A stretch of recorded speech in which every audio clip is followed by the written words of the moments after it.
Be silent before me, you islands. Let the nations renew their strength. Let them come forward and speak. Let us meet together at the place of judgment. Who has stirred up one from the east, calling him in righteousness to his service? He hands nations over to him and subdues kings before him. He turns them to dust with his sword, to wind-blown chaff with his bow. He pursues them and moves on unscathed, by a path his feet have not traveled before. Who has done this and carried it through, calling forth the generations from the beginning? I, the Lord, with the first of them and with the last. I am He. The islands have seen it and fear. The ends of the earth tremble. They approach and come forward. They help each other and say to their companions, "Be strong." The metalworker encourages the goldsmith, and the one who smooths with the hammer spurs on the one who strikes the anvil. One says of the welding, "It is good."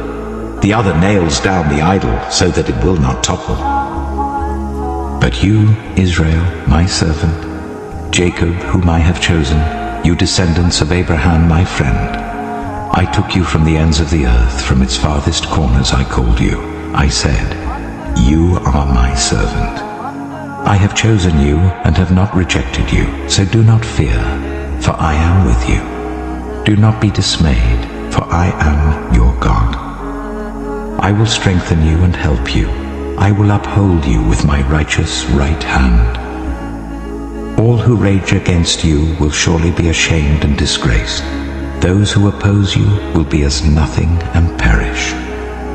Though you search for your enemies, you will not find them. Those who wage war against you will be as nothing at all. For I am the Lord your God, who takes hold of your right hand and says to you, "Do not fear, I will help you."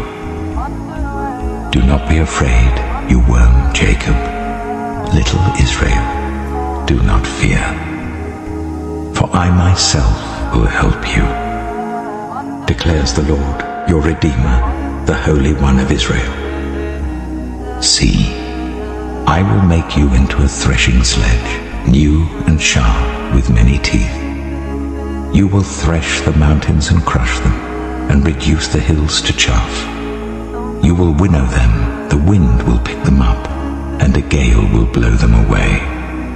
But you will rejoice in the Lord, and glory in the Holy One of Israel. The poor and needy search for water, but there is none. Their tongues are parched with thirst. But I, the Lord, will answer them. I, the God of Israel, will not forsake them. I will make rivers flow on barren heights, and springs within the valleys. I will turn the desert into pools of water, and the parched ground into springs. I will put in the desert the cedar and the acacia, the myrtle and the olive.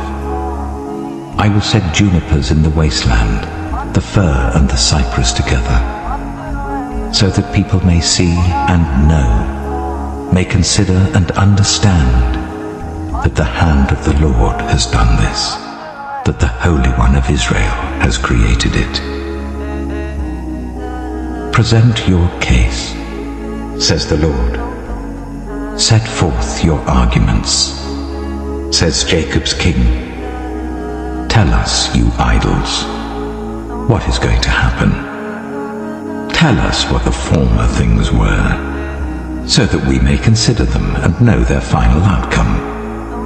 Or declare to us the things to come. Tell us what the future holds, so that we may know you are gods. Do something, whether good or bad, so that we will be dismayed and filled with fear. But you are less than nothing, and your works are utterly worthless. Whoever chooses you is detestable.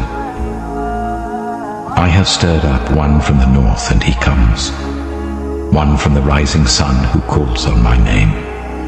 He treads on rulers as if they were mortar, as if he were a potter treading the clay.